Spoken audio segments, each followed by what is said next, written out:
Halo guys, salam sejahtera. Terima kasih masih berada di channel ini.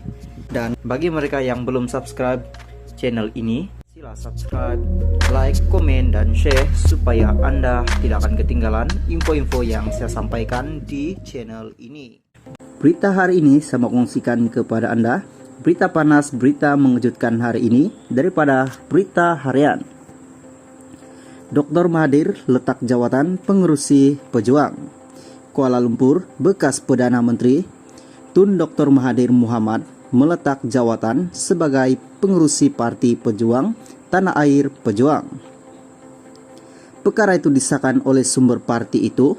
Bagaimanapun, Dr. Mahathir dikatakan akan kekal sebagai pengurusi Gerakan Tanah Air GTA.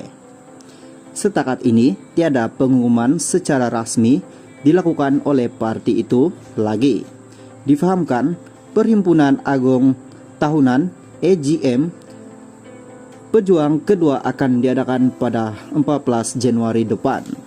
Pada pilihan raya umum ke-15 PRU 15 lalu, Dr. Mahathir yang bertanding di Parlimen Langkawi tewas kepada calon Perikatan Nasional PN Muhammad Suhaimi Abdullah yang memperoleh majoriti 13.518 undi. Pada PRU 15 juga, pejuang gagal memenangi sebarang 125 kawasan yang dipertandingkan, malah ramai calonnya hilang uang deposit. Dr. Mahathir bagaimanapun akur dan menerima pilihan rakyat dengan hati yang terbuka, malah beliau akan memberi tumpuan kepada bidang penulisan dan turut terbuka untuk ditemuduga penulis. Sekian, thank you. Salam sejahtera. Terima kasih masih berada di channel ini. Dan bagi mereka yang belum subscribe channel ini, sila subscribe, like, komen, dan share supaya Anda tidak akan ketinggalan info-info yang saya sampaikan di channel ini. Berita hari ini saya mau kongsikan kepada Anda daripada Malaysia kini. Dr. M tak sertai NGO memfakat Nasional PN Anwar. Bekas Perdana Menteri Datuk Mahathir Mohamad tak menyertai mufakat Nasional MN, sebaliknya akan memberi sokongan kepada NGO itu atas kebaikan negara dan orang Melayu. Menurut presidennya Anwar Musa, bekas ahli parlimen itu berkata demikian pada sidang media di pejabat MN di Damansara, Kuala Lumpur hari ini. Pada saya ada Tun menyertai MN itu tidak berbangkit. Tun adalah seorang negarawan, MN hanya sebuah persatuan yang kecil. Tun adalah bapa kepada negara kita. Walaupun apa juga berlaku, tiada siapa dapat menafikan bahwa Tun adalah negarawan ulung. Walaupun dia menjadi ahli rasmi atau tidak, saya telah menjemputnya untuk menyertainya. Dibalas kata buat saja yang baik, saya sokong. Tun Dr. Mahathir turut melahirkan kebimbangan beliau tentang kedudukan orang Melayu dan berkata usaha untuk kebaikan negara dan orang Melayu dia akan sokong, kata Anwar menjawab soalan mengenai pertemuannya dengan Mahathir semalam. Dalam perkembangan berkaitan, Anwar berkata bahwa MN sudah menerima hampir 20.000 permohonan setakat semalam. Terdahulu dia juga mengumumkan senarai 30 ahli barisan pemimpin pusat MN. Halo, salam sejahtera. Terima kasih masih berada di channel ini. Dan bagi mereka yang belum subscribe channel ini, sila subscribe, like, komen, dan share supaya Anda tidak akan ketinggalan info-info yang saya sampaikan di channel ini. Berita hari ini saya mau kongsikan kepada Anda daripada Sinar Harian.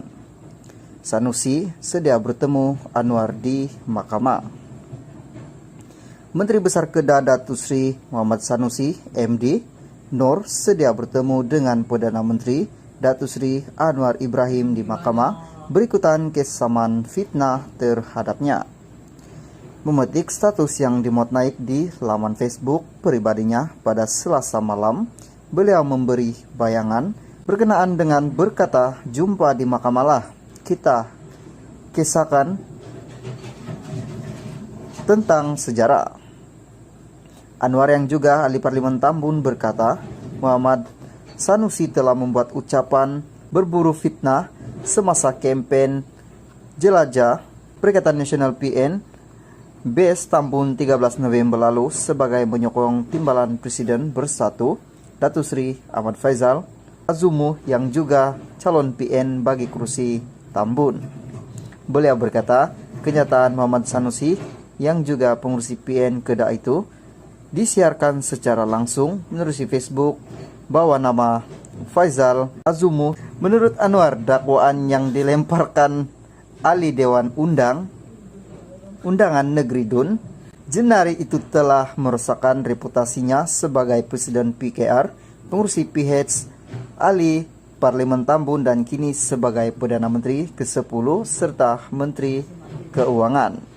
Muhammad Sanusi didakwa memutarbelitkan kebenaran dan menyebarkan kepalsuan yang pengampunan diraja yang diberikan kepada Anwar secara sah pada tahun 2018. Dakwaannya lagi, ceramah itu antaranya membawa maksud beliau telah menyalahgunakan kuasa dan kedudukannya selain melabelkan beliau sebagai seorang pembohong. Halo, salam sejahtera. Terima kasih masih berada di channel ini. Dan bagi mereka yang belum subscribe channel ini, sila subscribe, like, komen, dan share supaya Anda tidak akan ketinggalan info-info yang saya sampaikan di channel ini. Berita hari ini saya mau kongsikan kepada Anda daripada berita harian. Agong tolak gaji sejak COVID-19 melanda. Putrajaya yang di Pertuan Agung Al-Sultan Abdullah Ria Atudin Al-Mustafa Billah Shah terlebih dahulu tidak mengambil gaji, yaitu sejak COVID-19 melanda negara. Perdana Menteri Datuk Seri Anwar Ibrahim berkata, ini kerana Sri Paduka cakena dengan keadaan ekonomi yang menekan kehidupan rakyat. Saya nak memaklumkan bahawa Tengku Agong telah menolak gaji sejak COVID-19 lebih awal daripada saya. Baginda tidak menerima sebarang gaji oleh kerajaan sejak COVID-19. Saya ingat eloklah kita beri penjelasan ini, katanya pada sidang media selepas musyawarah kabinet di sini hari ini. Anwar sebelum ini menetapkan pendirian untuk tidak menerima gaji bagi jawatan Perdana Menteri sebagai langkah memulihkan keyakinan rakyat terutama terhadap kerajaan perpaduan pimpinannya. Anwar dilantik sebagai Perdana Menteri Malaysia ke-10 pada 24 November lalu.